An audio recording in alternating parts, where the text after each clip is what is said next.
भारत की घेराबंदी में जी जान से जुटा चीन एक ऐसा पड़ोसी है जो अतीत से ही देश के लिए चुनौती बना हुआ है। भारत को इतना खतरा पाकिस्तान से नहीं है जितना इस धूर्त चीन से है। चीन ने सदैव भारत को बर्बाद करने के ख्वाब देखे हैं और जब उसे मौका मिला उसने भारत को जख्म देने का काम भी किया है। लेकिन अब उसी भारत की सरकार ड्रैगन के उन चालों को कामयाब कर रही है जो भविष्य में हमारे देश के लिए एक अभिशाप बन जाएगा। अभिशाप इसलिए कि चीन को आगे बढ़ाने के लिए देश की सरकार अल्पकालिक लाभ के लिए चीन और रूस के जाल में उलझ गई है।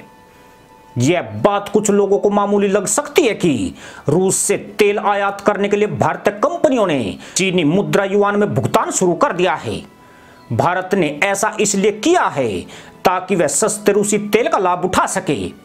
लेकिन रूस और चीन ने जो चाल चली है उसमें भारत को तो अल्पकालिक फायदा है, लेकिन चीनी मुद्रा युआन के अंतरराष्ट्रीयकरण होने की संभावना बढ़ गई है, क्योंकि दुनिया की 5वीं सबसे बड़ी और तेजी से ग्रोथ करने वाली नंबर 1 अर्थव्यवस्था अगर युआन को भुगतान का जरिया बनाती है तो दुनिया में इसका व्यापक असर होना तय है।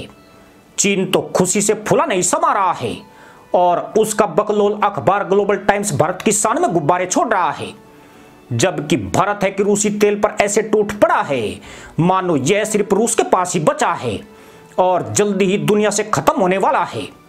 खास बात यह है कि चीन की मुद्रा युआन भारत डॉलर देकर खरीद रहा है। अगर भारत अपनी मुद्रा रुपए के बदले युआन खरीदता तब भी बात शायद इतनी गहरी नहीं होती। जहां तक रूस की बात है तो वो 80 के दशक वाला रूस नहीं रहा है, बल्कि यह कम्युनिस्ट देश भी चीन की तरह धूर्त देश हो गया है। वह भारत के मुकाबले चीन के अधिक करीब आ गया है। साथ ही चीन ने भारत के दुश्मन नंबर 1 पाकिस्तान को भी उसके नजदीक ला खड़ा किया है। रूस कितने भी आश्वासन दे ले, लेकिन चीन पाकिस्तान से उसकी गलबैया भारत के लिए खतरनाक है। खासकर राष्ट्रपति व्लादिमीर पुतिन जिस तरह चीन के प्रति उदार हैं, उसने भारत रूस के रिश्तों को काफी विचलित कर दिया है। जानकर हैरानी नहीं होगी कि युआन की वैश्विक हिस्सेदारी जो अप्रैल में 2.29% थी, भारत द्वारा रूस को युआन में पेमेंट करने के बाद से वह मई में 2.52% हो गई है। भारत में रूस से तेल का आयात रिकॉर्ड बना चुका है। जून में हर रोज इसकी मात्रा 22 लाख बैरल हो गई है और इस पूरे तेल का भुगतान रूस ने युआन में लिया है, जिसके बाद चीन ने कहना शुरू कर दिया है कि युआन को भारत अगर स्वीकार कर रहा है तो समझो पूरी दुनिया इसे स्वीकार कर रही है और यह अमेरिका के डॉलर के एक छत्र राज को खत्म करने की लहर है। रूस और भारत के बीच द्विपक्षीय व्यापार बढ़कर अब 44 अरब डॉलर पहुंच गया है।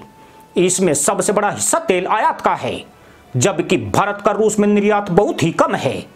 अप्रैल 2022 से जनवरी 2023 तक रूस के साथ भारत का व्यापार घाटा 34 अरब 79 करोड़ डॉलर था। वैश्विक तेल खरीद के लिए अमेरिकी डॉलर मुख्य तौर पर इस्तेमाल किया जाता था और भारत भी इससे ही तेल खरीदता था, लेकिन युआन ने रूस के वित्तीय सिस्टम में महत्वपूर्ण भूमिका निभाई है। अंतरराष्ट्रीय प्रतिबंधों के कारण मॉस्को को डॉलर और यूरो वित्तीय नेटवर्क से बाहर कर दिया गया है। जून में कच्चा रूसी तेल खरीदने वाली सबसे बड़ी कंपनी इंडियन ऑयल कॉरपोरेशन ने युआन में भुगतान किया था। वो चीनी मुद्रा में भुगतान करने वाली पहली सरकारी कंपनी बन गई है।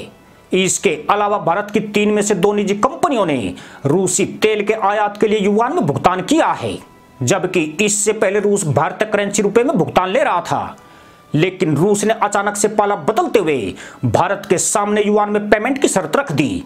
खास बात यह है कि थोड़े से लाभ के लिए भारत भी खुशी खुशी तैयार हो गया, यह जानते हुए भी कि इससे चीनी मुद्रा की वैल्यू बढ़ जाएगी।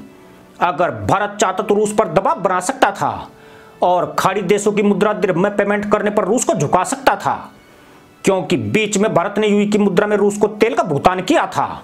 भारत को यूक्रेन में जारी जंग के बाद से रूस से सस्ता तेल मिला है। जो तेल सऊदी अरब से भारत को 86 डॉलर प्रति बैरल मिल रहा है, वहीं रूस से 68 डॉलर प्रति बैरल मिल रहा है। पर यहां पर यह बात भी ध्यान देने योग्य है कि रूसी तेल की गुणवत्ता ज्यादा अच्छी नहीं है। तेल डील की शुरुआती दिनों में यह तय हुआ था कि रूस इंडियन करेंसी में तेल का निर्यात करेगा, लेकिन जब उसे लगा कि अब भारत का लालच बढ़ गया है और वह उसके कच्चे तेल को परिशुद्ध करके यूरोपीय देशों को भेज रहा है, तो उसने रुपए का अंबार लगने का बहाना बनाकर युआन में भुगतान की शर्त जोड़ दी।